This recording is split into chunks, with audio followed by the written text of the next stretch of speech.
नमस्कार दोस्तों, स्वागत आप सभी का आपके अपने YouTube चैनल पर आरपीएससी एग्जाम विद सुनील। दोस्तों, आज हम बात कर रहे हैं हमारे चतुर्श्रेणी कर्मचारी भर्ती की। इस भर्ती में हमारे 52,000 से अधिक पद दे रखे हैं। हालांकि वो पद हमारे टीएसपी और नॉन टीएसपी में डिवाइड कर रखे हैं, पर देखा जाए तो ये राजस्थान की इकलौती ऐसी भर्ती है जिसके अंदर इतने सारे पद दे रखे हैं। वो हमारे राजस्थान के अंदर पास्ट के अंदर, यानी कि पहले कभी भी इतने सारे पद एक साथ किसी भी भर्ती में नहीं निकले हैं।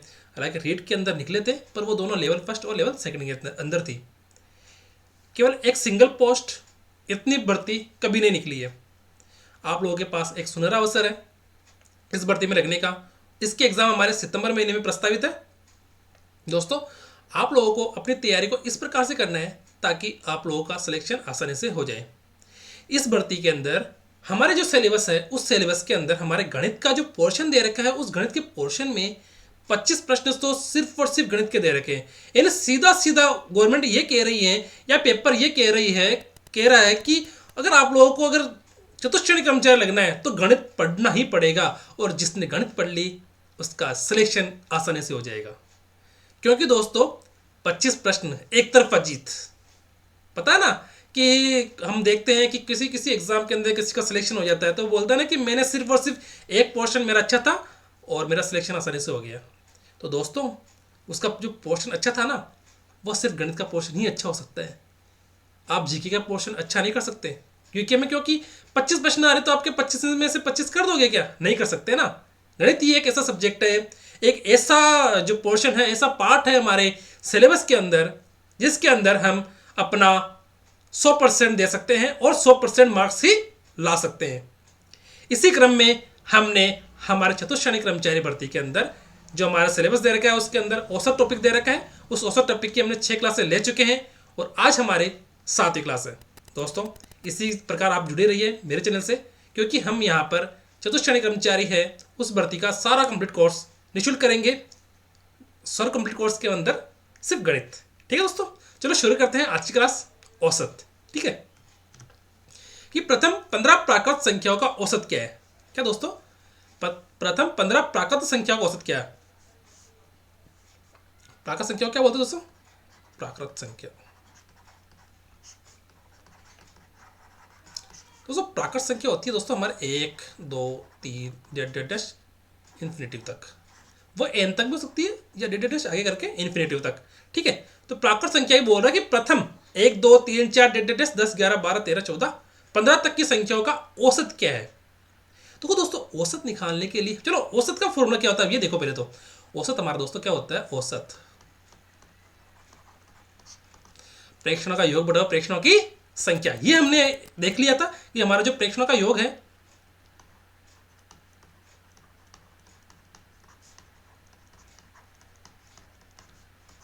प्रेक्षणों की संख्या। अब प्रेक्षणों का योग क्या है दोस्तों? हमारे 1 2 3 4 यहां से डैश करके 15 तक का संख्याओं का योग करना है, और संख्या कितनी दोस्तों? 15 है ना।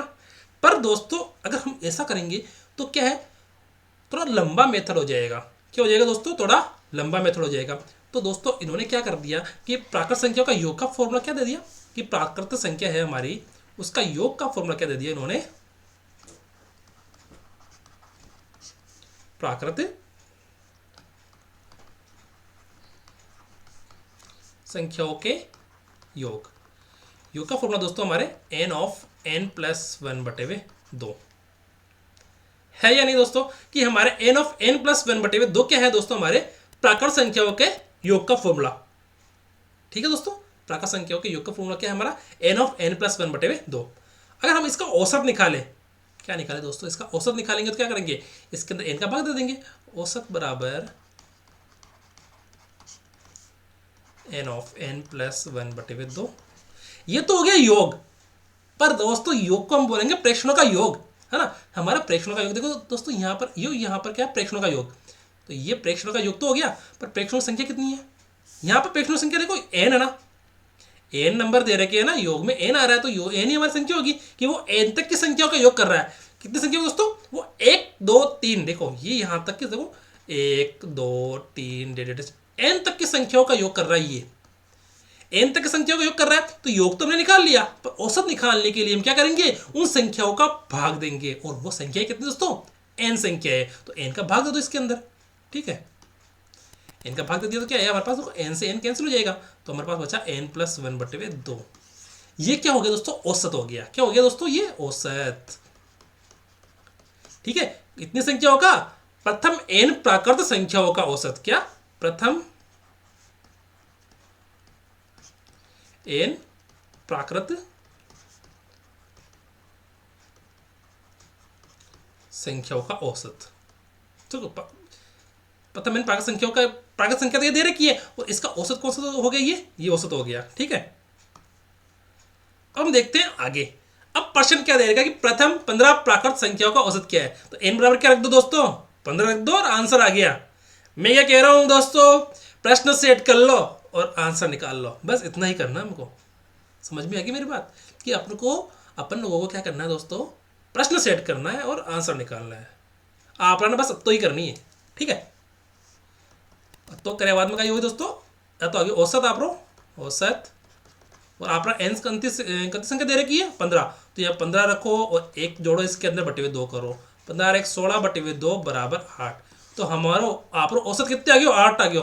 ठीक है, ठीक है, तो अपना औसत कितना आ गया, 8 आ गया। ठीक है, तो प्रथम 15 प्राकृत संख्या का औसत कितना दोस्तों, 8। और योग देखो पहले कितना आता है, देखो हम इसको ऐसे करते, योग कितना है दोस्तों, योग आएगा हमारे पास n+1/2। ये योग का फॉर्मूला है ना, n बराबर 15 रखो, इधर आ जाएगा कितना, 15 एक 16 बटे हुए 2। ठीक है, 2 से तो काटेंगे तो कितना आएगा, 8 बार, तो 15 × 120, कितना, 15 × 120 आ गया ना, आया कि नहीं आया दोस्तों। अब ये तो हो गया कितना, 1 से 15 तक की संख्याओं का योग हो गया ये हमारे पास। पर हमको औसत निकालना है, तो औसत कितनी संख्याओं निकालेंगे दोस्तों, 15 संख्याओं निकालेंगे। तो 15 संख्या का इसका भाग दे दो 15 का, क्या करो, 15 का भाग दे दो इसके अंदर, 15 × 120, तो हमारा औसत क्या आएगा, 8 आ गया ना। तो ये औसत हमारे क्या दोस्तों यहाँ पर दे रखा है। दोस्तों ये जो चैप्टर है औसत, वो एकदम इजी चैप्टर है, और इससे 2 प्रश्न पक्के पक्के आएंगे। इजी चैप्टर, 2 नंबर पक्के पक्के। आप मुझे एक ऐसा चैप्टर बता दो जीके के अंदर, करंट अफेयर्स के अंदर, इंग्लिश के अंदर, हिंदी के अंदर, जिसमें से आप पक्का पक्का ये सोच लो कि इसमें से अगर प्रश्न आ गया तो मैं कर लूंगा। नहीं दोस्तों, उसमें क्या है दोस्तों, कंफ्यूज हो जाता है बच्चा कि करना क्या है और छोड़ना क्या है। पर इसमें सिर्फ पता है कि अपने को करना ही है, और नंबर पक्के पक्के दोस्तों आएंगे। और सिलेक्शन के अंदर दोस्तों गणित तो पढ़नी ही पड़ेगी। ठीक है, तो ये हमारा औसत आ गया, कितना आया दोस्तों मुझे बताओ पहले तो, 8 हमारा क्या आ गया दोस्त, 8 दोस्तों औसत आ गया। ठीक है, चलो आगे देखते हैं। प्रथम 25 प्राकृत संख्या औसत। अब हमने क्या देखा, अरे हमने क्या देखा अभी, n+1/2 क्या होता है, हमारा औसत होता है।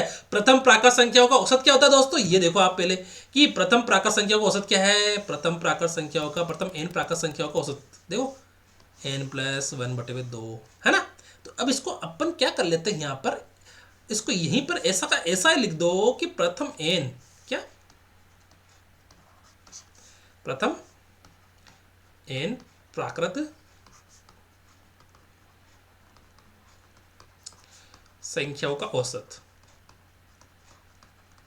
क्या, n+1/2। अब n क्या है यहां पर, 25, क्या है दोस्तों, 25।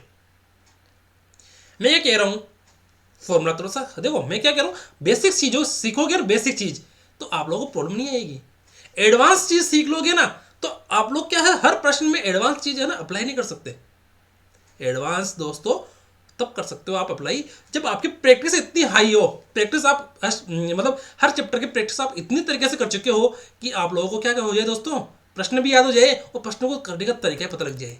पर अगर हमको जैसे आप नए नए बच्चे हो, तो क्या दोस्तों वो एडवांस सीख सकता है, क्या नहीं सीख सकता, उसको बेसिक से सिखानी पड़ती है। तो देखो दोस्तों बेसिक में क्या आ रहा है कि प्रथम n प्राकृत संख्या का औसत हमारा क्या है, n+1/2। ठीक है, अब n बराबर क्या दोस्तों, यहाँ पर n बराबर 25 दे रखा है, तो 25 रख दो, डायरेक्ट अपना क्या जाएगा, आंसर आ जाएगा। समझ में आई मेरी बात, यहाँ पे क्या करो, n बराबर क्या रख दो, 25, तो हमारा औसत क्या आ जाएगा, क्या आ जाएगा दोस्तों, n+1/2, 25 + 1/2 बराबर 26/2 बराबर 13। जो हमारा 13 क्या है दोस्तों, यहाँ पर औसत आ गया आप लोग। ठीक है, चलो अब देखा अब आगे क्या करा पा, तीसरा प्रश्न। अब प्रथम 100 प्राकृत संख्याओं का औसत, प्रथम 100 प्राकृत संख्याओं का औसत। अब देखो आप ना करने तो बयान है पेड़ी, ठीक है, करने तो बयान है पेड़ी, चाहे तो प्रश्न आवे तो भी करनी है और नहीं आवे तो भी करनी है। तो प्रश्न आवे तो भी करनी है, नहीं आवे तो भी करनी है, तो प्रश्न को करना है, ठीक है। वो करना है तो क्या करना है, औसत निकालो भाई। प्रथम 100 प्राकृत संख्या का औसत, वही फॉर्मूला क्या है, प्रथम n प्राकृत संख्याओं का औसत का फॉर्मूला बताओ मुझे। क्या कि प्रथम n प्राकृत संख्याओं का, प्रथम n प्राकृत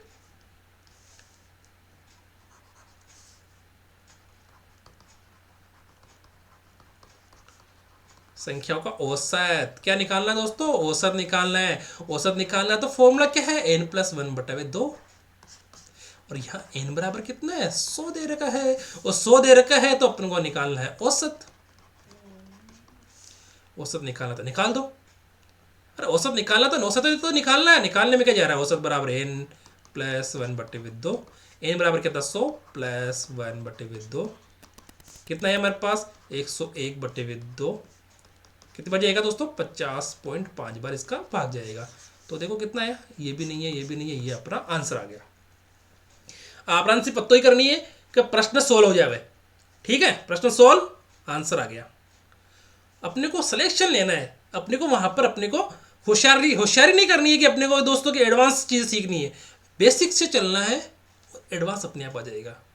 आपको पता है बेसिक या जीरो लेवल से सीखने का अर्थ इतना सा होता है कि आप लोगों को हर बारीक चीज़ पता हो, हर प्रश्न की, उस चैप्टर की हर बारीक चीज़ पता हो कि प्रश्न को कैसे ही पूछ ले सॉल्यूशन अपने आप आ जाएगा। समझ में आ गई मेरी बात, प्रश्न को कैसे ही पूछ ले सॉल्यूशन अपने आप आ जाएगा। आप लोगों को अगर यकीन नहीं हो तो अपने आप देखना। मैं कहूँ कि अगर आपने जैसे अभी बहुत सारे एग्जाम गए हैं तो आपने एग्जाम दिया होगा और उस एग्जाम में देखा होगा कि आपको सबसे कठिन कौन सा सब्जेक्ट लग रहा है, गणित लग रहा है दोस्तों। मैंने अभी हमारे कम्युनिटी टिप के अंदर पोल करवाया था तो उसमें 70 से 80% बच्चों ने ये देखा कि हमें गणित सब्जेक्ट सबसे हार्ड लगता है। हार्ड क्यों लगता है दोस्तों, क्योंकि उनको बेसिक नहीं आता है। क्या नहीं आता है, बेसिक नहीं आता है, और बेसिक नहीं आता हार्ड तो लागी लागी, ठीक है। चलो तीसरा प्रश्न करो, जो तीसरा तो हो गया, चौथा देखते हैं, ठीक है। प्रथम 15 पूर्ण संख्या होगा। अभी यहां पर सबसे लड़ी लोचा क्या दे रखा दोस्तों, यहां पर ये डिफरेंट क्या दे रखा दोस्तों, डिफरेंट दे रखा। ये पूर्ण संख्या क्या होती है मनी, पूर्ण संख्या, पूर्ण देखो प्राकृत में तो देखो, पहले देखो ये देखो प्राकृत,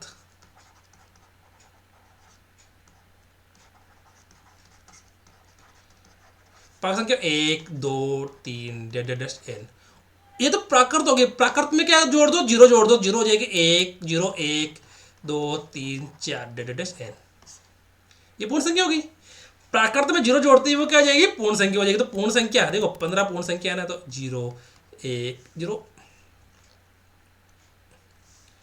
1 2 3 4 5 6 7 8 9 10 11 12 13 14। देखो ये देखो आप कितनी हो गई, 1 2 3 4 5 6 7 8 9 10 11 12 13 14 15, ये टोटल कितनी होगी दोस्तों, ये 15 संख्या हो गई। अब इसमें डिफरेंट देखो कि यहाँ पर 15 लिख रखा है ना, यहाँ 15 लिख रखा, तो आपको 15 तक नहीं गिनना है क्योंकि यहाँ पूर्ण संख्या है। पूर्ण संख्या 0 से स्टार्ट होती है, पूर्ण संख्या 0 से स्टार्ट होती है, तो 0 से स्टार्ट करना है ना। 1 से स्टार्ट मत कर देना, 1 से स्टार्ट करो तो करोगे तो 1 से 15 तक चली जाएगी, पर हम यहाँ से 0 से स्टार्ट कर रहे हैं और 0 से लेकर जब 15 संख्या रुक जाए।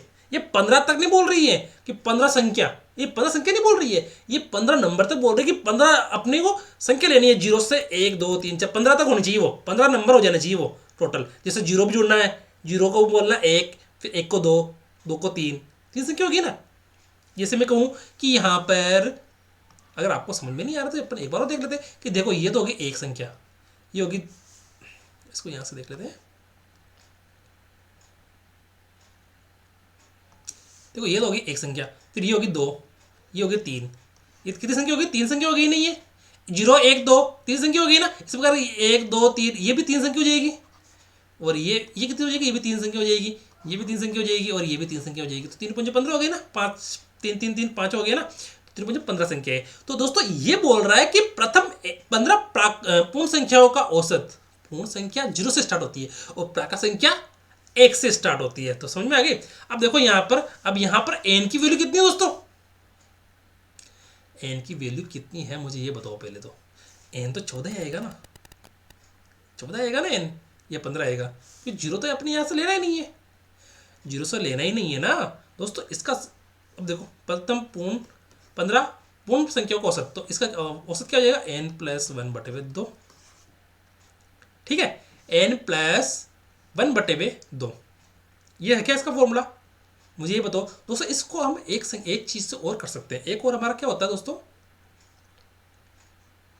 हमने एक फॉर्मूला देखा था कि औसत बराबर प्रथम संख्या प्लस अंतिम संख्या बटे में 2। ये हमारा एक औसत का फॉर्मूला है। क्या दोस्तों, ये औसत का फॉर्मूला है कि अगर संख्या दे रखी थोड़ी ज्यादा संख्या दे रखी हो, कितनी ज्यादा संख्या दे रखी हो, तो हम उसको कैसे करेंगे कि प्रथम 1 से 1 2 n तक है, तो उसका औसत कैसे निकालते हैं दोस्तों। हमने औसत के अंदर सारे फॉर्मूले को डिस्कस किया था। औसत बराबर प्रथम संख्या प्लस अंतिम संख्या बटे 2। इसको हम कैसे बोला था, a+n/2 बोला था ना हमने, यही है। तो हमारे यहाँ प्रथम संख्या कितनी है, 0 है, 0 कर दो 0, और अंतिम संख्या कितनी दोस्तों 14/2। 14/2 कितना आ गया दोस्तों हमारे पास 7। तो हमारा जो औसत कितना है दोस्तों हमारे यहाँ पर 7 आ गया। ठीक है, आया ही नहीं आया मुझे तो ये बताओ पहले तो कि आया है या नहीं आया। दोस्तों यहाँ पर हमारा जो औसत है वो कितना आ गया 7 आ गया। ठीक है, हम इसको अलग तरीके से भी चेक कर सकते हैं कि हमारा औसत सही है या नहीं है। देखो 1 से 14 तक की संख्या को योग करो, कितना आएगा n+1/2, 14 × 15/2 यानी 7, 15 7 105। ठीक है, 105 आ गया, तो 105 में 15 भाग देंगे तो 15 7 105, तो 7 हमारा औसत सही आ गया। ठीक है दोस्तों, हमारा जो औसत है ये सही आ गया। हमने ये कैसे किया, देखो दोस्तों मैंने कैसे किया कि हमारा औसत सही है या नहीं है। मुझे चेक करना भी तो पड़ेगा ना कि हमारा औसत सही है या नहीं है। मैं नहीं कह रहा कि मुझे आता नहीं है, मैं कह रहा हूँ कि मुझे चेक करना पड़ेगा। और चेक कैसे करते दोस्तों, अब आपने एग्जाम में प्रश्न तो कर लिया और कंफ्यूज हो गए, यार 7 भी आ सकता है, 8 भी आ सकता है, 9 भी आ सकता है और 10 भी आ सकता है। ठीक है, और फिर अब कुछ चेक करना नहीं आ रहा कि चेक कैसे करें। तो चेक कैसे करना है दोस्तों, देखो यहाँ पर संख्या दे रखी है हमारे 1 2 3 4 और 14 तक, तो हम 14 तक की संख्या को औसत निकालो। औसत होती है दोस्तों, ये प्राकृत संख्या दे रखी है ना, 1 से करेंगे तो अपन, तो एक प्राकृत संख्या का योगफल क्या होता है n+1/2। और औसत कितने, देखो n+1/2 आ गया, तो n का मान कितना दोस्तों 14। 1 से करेंगे ना अपन, 1 से करेंगे 14 तक, तो 14 × 15/2, यहाँ तो 214 काटेंगे 7 बार, 15 7 105। अब देखो दोस्तों ये तो हो गया योग, और संख्या कितनी दोस्तों ये 1 2 3 4 5 6। अब योग तो आ गया, योग तो हो गया हमारे पास, पर अब हमें क्या निकालना, औसत निकालना है। अब औसत प्राकृत संख्या निकालना क्या, नहीं, हमें निकालना पूर्ण संख्या का। और पूर्ण संख्या में दोस्तों मैं 0 जोड़ के 15 का भाग देता हूँ, कितना 15। टोटल संख्या कितनी है दोस्तों हमारे पास 15 का भाग दे दिया तो हमारे पास क्या आया आंसर 7। यानी हमने जो क्वेश्चन किया वो क्या है दोस्तों, एकदम सही है। 1 से 5 तक की प्राकृत संख्याओं के वर्गों का औसत ज्ञात कीजिए। अब क्या कह रहा है दोस्तों, वर्गों का औसत, देखो वर्गों का औसत का फॉर्मूला क्या होता है दोस्तों। औसत का फॉर्मूला निकालने से पहले हमें वर्ग को पता होना चाहिए कि वर्ग कैसे निकालेंगे, वर्ग का योग। देखो औसत का फॉर्मूला सबको बताया कि औसत का फॉर्मूला क्या होता है हमारे पास, औसत का फॉर्मूला सबको बताया कि प्रेक्षणों का योग बटे प्रेक्षणों की संख्या। ये सबको पता है कि प्रेक्षणों का योग बटे प्रेक्षणों की संख्या हमारी क्या होती है दोस्तों, औसत होती है। पर क्या हम 1 से 5 तक की संख्या का वर्गों का योग निकालो पहले, फिर योग निकालने के बाद n का भाग दे दो तो औसत आ जाएगा। ठीक है, हम हर बार एक ही चीज करते हैं, क्या करते हैं, हर बार एक ही चीज करते हैं, प्राकृत संख्याओं का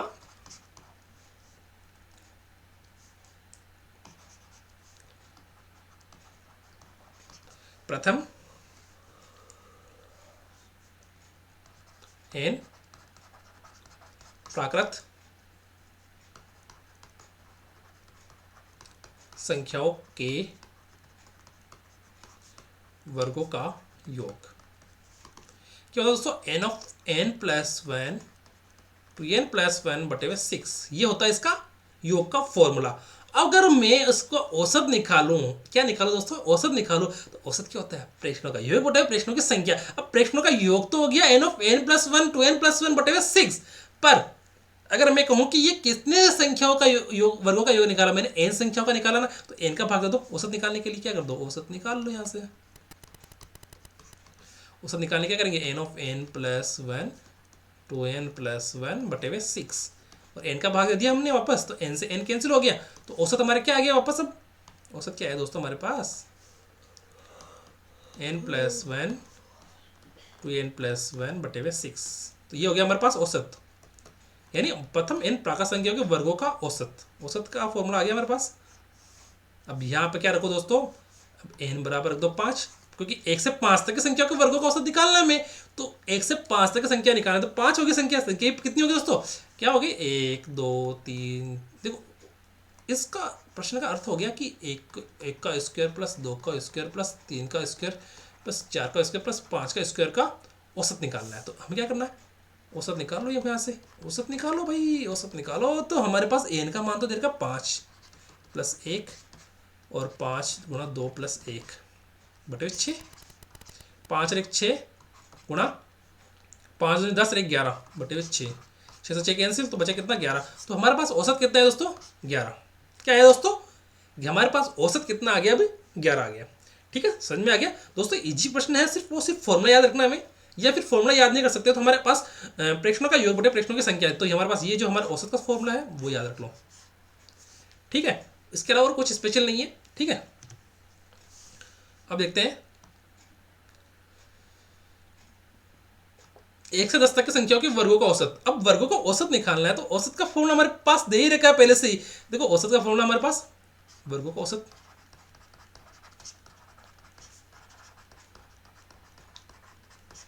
क्या है दोस्तों, n plus one two n plus one बटे 6। ये तो हमारा वर्गों का औसत का फॉर्मूला हमने पहले ही निकाल लिया। और अब क्या करना है, यहाँ n का मान रख दो। n कितना है, 1 से लेकर 10 तक, तो 10 रख दो। ठीक है, ठीक है, n क्या है दोस्तों, 1 का स्क्वायर, 2 का स्क्वायर, 3 का स्क्वायर, 4 का स्क्वायर, 1.5 9 का स्क्वायर और 10 का स्क्वायर का हमें औसत निकालना है। तो औसत निकालना, तो हमारे यहाँ पर n बराबर कितना है दोस्तों, 10। कितना है, n बराबर कितना है हमारे पास, 10। जब हमारे पास n बराबर 10 दे रखा है, तो क्या हम इसे सॉल्व कर सकते हैं, क्या करो।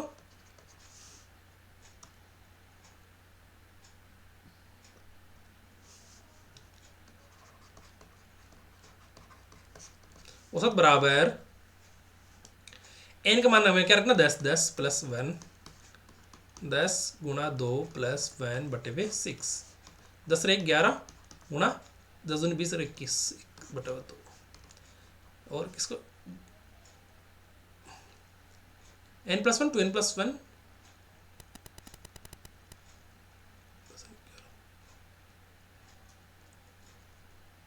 यहाँ पर 6 आएगा ना। ठीक है, अब देखो यहाँ से 2 का 3 से कटेगा, 3 दूनी 6, 3 7 21, 11 7 77 बटे 2, 77 बटे 2 कितना है दोस्तों हमारे पास, देखना एक बार।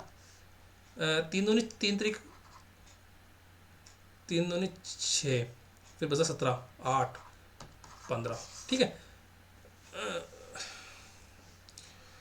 हाँ सही है, 38.5 हमारे क्या आ गया दोस्तों, आंसर आ गया। ठीक है, कि 7 में 3 का भाग गया, 2 का भाग 3 बार, फिर बचा 17, 17 में 8 का भाग 2 का भाग जाएगा 8 बार, फिर बचा 1, फिर लगाएंगे 0, कितना 10, 10 में 3 2 का भाग गया 5 बार, तो ये हो गया हमारे पास। ठीक है, 38.5 इसका क्या हो गया दोस्तों, औसत आ गया। ठीक है, औसत हमारा पास आ गया। अब क्या करनी है अपने, कुछ नहीं करना, तो 7वां प्रश्न करना है। ठीक है, कि 1 से 5 के घन का औसत। अब घन का औसत निकालना है। देखो औसत का फॉर्मूला तो अपने पास दे ही रखा है पहले से ही। क्या है दोस्तों, औसत बराबर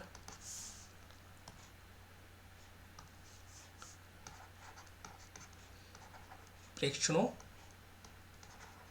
का योग बटे वे प्रेक्षणों की संख्या। ये तो अपना नॉर्मल जो औसत फॉर्मूला होता है ना, वो है। अब ये फॉर्मूला अगर आपको आ गया ना, तो सभी फॉर्मूले इससे ही निकलते हैं। सभी फॉर्मूले इससे ही निकलते हैं कि पहले योग निकालो और संख्या का भाग दे दो, योग निकाल के संख्या का भाग देना, वो क्या हो गया, औसत आ गया। ठीक है, 1 से 5 की तक की संख्याओं का घन का औसत, तो घन का योग 1 का क्यूब प्लस 2 का क्यूब प्लस 3 का क्यूब प्लस 4 का क्यूब डेट डेट डेट एन का क्यूब का औसत है ना। प्रथम एन प्राकृत संख्याओं के घन का योग। अब हमें योग पता होगा, योग पता होगा, और योग पता होने के बाद जितनी संख्याओं का हमने योग किया है, घनों का योग किया है, उतनी संख्याओं का भाग दे दो तो हमारे पास औसत आ जाएगा। समझ में आ गया आपको कि हम क्या करेंगे कि जितनी संख्या है उतनी संख्याओं का योग कर लो, और जितनी संख्याओं का योग किया हमने उतनी संख्याओं का भाग दे दो, तो हमारे पास क्या जाएगा, औसत आ जाएगा। ठीक है, तो हमारे पास योग का फॉर्मूला क्या है दोस्तों, n of n plus one बटे हुए 2 का whole square, n of n plus one बटे हुए 2 का होल स्क्वायर, तो हम क्या बोल देंगे, n square n plus one का होल स्क्वायर बटे हुए 4, ये क्या हो गया हमारे पास, योग। अगर हमें औसत निकालना है तो एन का भाग देंगे, एन का भाग देने के बाद हमारे पास क्या जाएगा, औसत आ जाएगा, क्योंकि ये तो हो गया क्या, प्रेक्षणों का योग, ये क्या हो गया, प्रेक्षणों का योग, और हमारे पास प्रेक्षणों की संख्या कितनी है, एन बराबर 5, इसको प्रेक्षणों की संख्या लिख दो,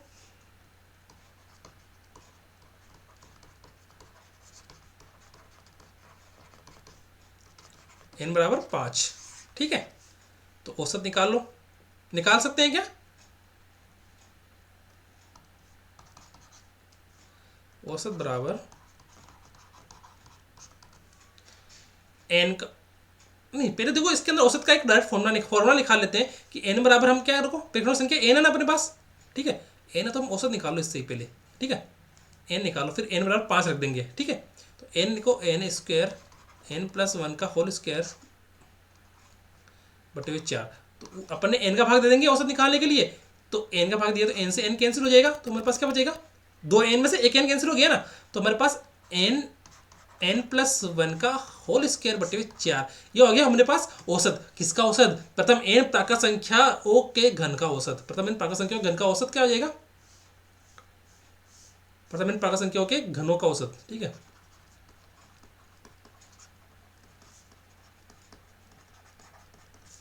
N of n plus one का होल स्क्वायर बटे हुए 4, अगर हमारे पास ये आ गया, अब क्या रखना, एन बराबर, देखो मैं क्या कह रहा हूं, ये जो मैंने बताया ना आप लोगों को, ये चीज देखो, एक चीज है ना, ये 2, ये 3 और ये 4, ये सिर्फ आप लोगों को समझाने के लिए बताया है। ठीक है ना, और अगर मुझे करना होता तो मैं डायरेक्ट यहीं से करता कि घनों का औसत का formula n of n plus one का होल स्क्वायर बटे हुए 4, ये याद रखो और करो, समझाने की जरूरत नहीं पड़ती। पर दोस्तों मेरा मोटिव इतना सा है कि आप लोगों को हर प्रश्न समझ में आए, चाहे वो बेसिक से हो या एडवांस से हो। मैं हर प्रश्न को ये सोचता हूँ कि बच्चा जीरो से सीखे, मतलब बच्चों को ऐसे समझाऊँ कि उसको फॉर्मूला ही पता लग जाए, थ्योरी पता लग जाए कि उसको करना कैसे है ना। अगर मैं चाहता तो मैं इसको डायरेक्ट यहीं से करता कि घनों का औसत यह हो रहा, n of n plus one का होल स्क्वायर बटे 4 कर लो। ठीक है, ये तो मैंने निकाला, पर मैंने निकाल के ही बताया कि आपको देखो यहाँ से ये करना है अपन को, कि यहाँ से धीरे धीरे बढ़ना है ना। पर आपको क्या करना, अब एग्जाम के अंदर है ना, एग्जाम के अंदर तो अपन को ऐसे ही करना है, यहीं से करना डायरेक्ट एग्जाम के अंदर, तो एग्जाम के अंदर तो हमको यहीं से करना है दोस्तों, एग्जाम के अंदर तो हमको यहीं से करना है। फॉर्मूला याद रख के, क्या करके, फॉर्मूला हमें याद रख के एग्जाम के अंदर हमको यहीं से करना है। तो अब देखो एन बराबर क्या रख दो, एन बराबर रख दो 5, क्या आ जाएगा, 5 रखने पर 5 गुणा 6 का होल स्क्वायर बटे हुए 4, 5 गुणा 6 गुणा 6 बटे हुए 4, क्या आएगा दोस्तों, 5 गुणा 3 गुणा 3, तो इससे काटेंगे तो कितना बचेगा, 3 बार, फिर 2 से काटेंगे तो फिर 3 बार कटेगा ये। ठीक है, 4 को काटेंगे तो 5 से 15, 15 से 45, तो हमारे 45 क्या आ गया दोस्तों, इसका औसत आ गया। ठीक है, कि 1 से 5 की तक की घन की के घन का औसत कितना हो गया, हमारे 45 हो गया। ठीक है दोस्तों, समझ में आ गया आपको यहाँ तक। अब देखते हैं आगे। ठीक है, पहले 55 विषम संख्याओं का औसत ज्ञात कीजिए, पहले 55 विषम संख्याओं का औसत ज्ञात कीजिए। औसत निकालने के लिए सिर्फ एक ही फॉर्मूला है मेरे पास कि प्रेक्षणों का योग बटे प्रेक्षणों की संख्या। क्या दोस्तों, एक ही फॉर्मूला है हमारे पास, दूसरा फॉर्मूला है ही नहीं अपने पास। औसत का फॉर्मूला क्या है हमारे पास? औसत बराबर प्रेक्षणों का योग बटे हुए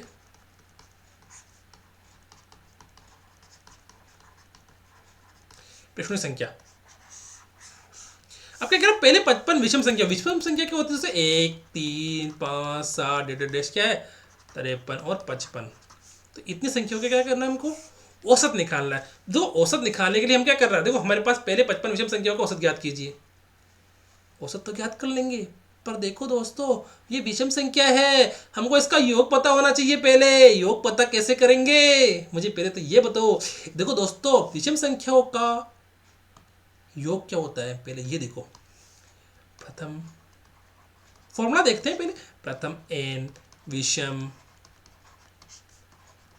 संख्याओं का योग। जब योग पता होगा तभी तो औसत निकालेंगे ना, समझ गए? उसका योग होता है दोस्तों n स्क्वायर। क्या होता है? n square. n स्क्वायर इसका क्या होता है? मतलब n विषम संख्याओं का योग का फॉर्मूला क्या होता है दोस्तों हमारे? n square. क्या होता है? n square. n की वैल्यू क्या है? जितनी संख्याएं हैं। कितनी? जितनी संख्याएं हैं। अब देखो 55 विषम संख्या होगा, यहाँ 55 नहीं है दोस्तों, ये 55 तक नहीं है, ये डेड करके 55 तक डेड है ना, n तक। n बराबर हमारा क्या हो गया? 55 हो गया। अब देखते हैं यहाँ पर। अब देखो n विषम संख्या का योग तो हमारे पास आ गया n स्क्वायर, पर औसत निकालने के लिए हमको n का भाग तो देना पड़ेगा ना। देखो दो दो दे दो। जब n निकालना है, हमको औसत निकालनी है, तो n का भाग दे दो। औसत बराबर n स्क्वायर बटे हुए n कि प्रेक्षणों का योग।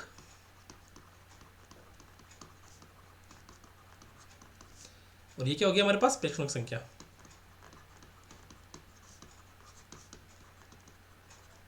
ठीक है, n स्क्वायर का में n का भाग देंगे तो क्या होगा? n। यानी औसत क्या आ गया इसका कि प्रथम n विषम संख्याओं का औसत क्या है दोस्तों? जो संख्या दे रखी है।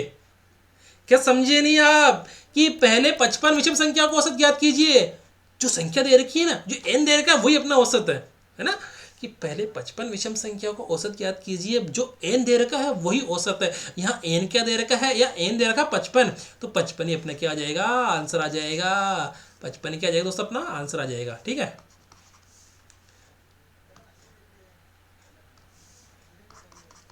पचपन अपना क्या आ जाएगा? आंसर आ जाएगा यहाँ पे। तो समझ में आई मेरी बात कि प्रथम n विषम संख्याओं का योग तो होता है n स्क्वायर, और n स्क्वायर दे रखा है हमारे पास, और संख्या दे रखी n दे रखी है। तो हम औसत कैसे निकालेंगे? प्रेक्षणों का योग बटे प्रेक्षणों की संख्या। प्रेक्षणों का योग बटे प्रेक्षणों की संख्या करते हमारे पास क्या आ जाएगा? औसत आ जाएगा। ठीक है, अब देखो देखो सही कि ये देखो प्रश्न देखो, औसत प्रथम n विषम संख्याओं का योग बराबर n स्क्वायर। औसत क्या है? n बराबर क्या है दोस्तों हमारे पास? n बराबर 55। तो औसत कितना आ जाएगा? औसत भी अपना कितना आ जाएगा? 55। ठीक है, अब देखो आगे जो प्रश्न आ गया कि पहले 950 विषम संख्याओं का औसत ज्ञात कीजिए। कितना आएगा? जो n कितना है दोस्तों यहाँ पर? n बराबर 950। तो औसत बराबर क्या आएगा? औसत बराबर भी हमारे पास 950 ही आएगा। समझ में आ गई मेरी बात कि यहाँ पर 950 ही क्या आ जाएगा? इसका औसत आ जाएगा। तो औसत कितना आ गया? n बराबर 950। जितनी संख्या दे रखी, योग तो हमारे पास पता है n स्क्वायर है। n स्क्वायर में n का भाग देंगे तो क्या आएगा? n आएगा, और n कितना है? 950। तो अपने पास जो आंसर आया वो कितना है? 950। ठीक है, प्राकृत संख्याओं में पहली 15 विषम संख्याओं का औसत क्या है? बोले फिर वही प्रश्न, फिर वही आंसर। n कितना दे रखा है मुझे ये बताओ पहले तो। n बराबर 15, तो औसत बराबर कितना आ जाएगा यहाँ पर? 15। जब n बराबर 15 दे रखा तो औसत बराबर भी हमारा 15 ही आएगा, क्योंकि हमें पता है कि हमारे विषम संख्याओं का योग क्या है? योग है n स्क्वायर। n स्क्वायर में अगर हम n का भाग देंगे तो हमारा औसत आएगा n। ठीक है, समझ में आ गई? इजी प्रश्न है दोस्तों, घबराने की तो बात ही नहीं है। यहाँ पर औसत हमारा क्या जाएगा? जो n होगा, और n हमारे पास क्या है? 15। ठीक है, प्रथम 55 सम संख्याओं का औसत ज्ञात कीजिए। अब मुझे ये बताओ आपके सम संख्याओं का औसत कैसे निकालेंगे? सम संख्याओं का पहले योग ज्ञात करो, फिर औसत निकालना। ठीक है, पर हमें देखो प्रेक्षणों का योग बटे प्रेक्षणों संख्या औसत क्या होती है, औसत का फॉर्मूला लिख दो डायरेक्ट, औसत बराबर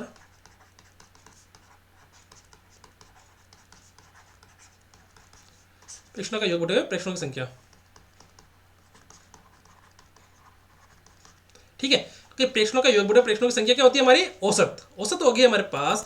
देखो मैं 55 सम संख्या, देखो सम संख्याओं का योग का फॉर्मूला देखो पहले कि प्रथम एन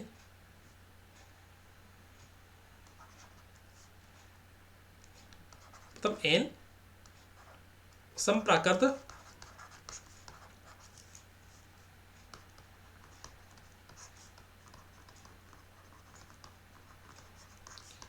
संख्याओं का योग। योग क्या होता है दोस्तों, देखो ये है 2 4 6 एन, एन तक है ना, इसका योग का फॉर्मूला होता है एन ऑफ एन प्लस 1, 2 4 6, 2 और 3 6। सही है। तो हमारा दोस्तों देखो मैं क्या कह रहा हूं कि इस प्रश्नावली के अंदर या हमारा जो ये चैप्टर दे रखा है ना, इसका सीधा सिर्फ एक ही फॉर्मूला है, बाकी सब फॉर्मूले इसी से इजाद हो रहे हैं। क्या कि औसत बराबर प्रेक्षणों का योग बटा प्रेक्षणों की संख्या, ये एक ही फॉर्मूला है और इसी फॉर्मूले से सारे फॉर्मूले बन रहे हैं। ठीक है, अब देखो योग तो हमारे पास आ गया एन ऑफ एन प्लस 1 बटे 2, एन ऑफ एन प्लस 1 योग सम संख्याओं का योग है ना, सम संख्याओं का योग। जब सम संख्या को योग दे रखा है तो सम संख्या को औसत क्या आ जाएगा,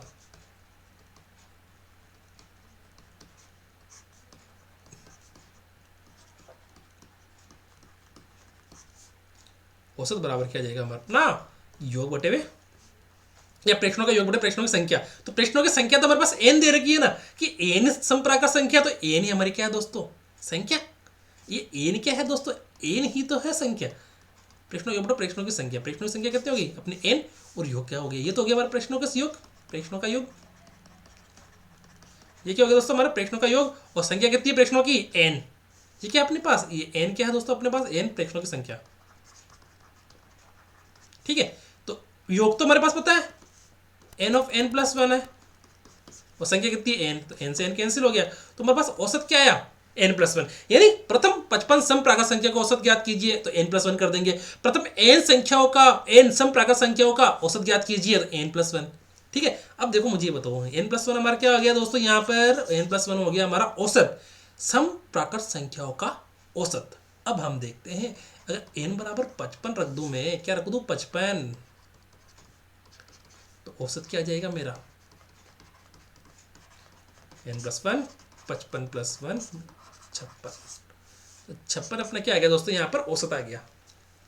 ठीक है दोस्तों, छोटा प्रश्न है, इजी प्रश्न है, घबराने की जरूरत नहीं है। ठीक है, 10 से 15 तक की प्राकृत संख्या को औसत ज्ञात कीजिए। मैंने क्या कहा था दोस्तों कि A B C D n संख्याओं का औसत, एन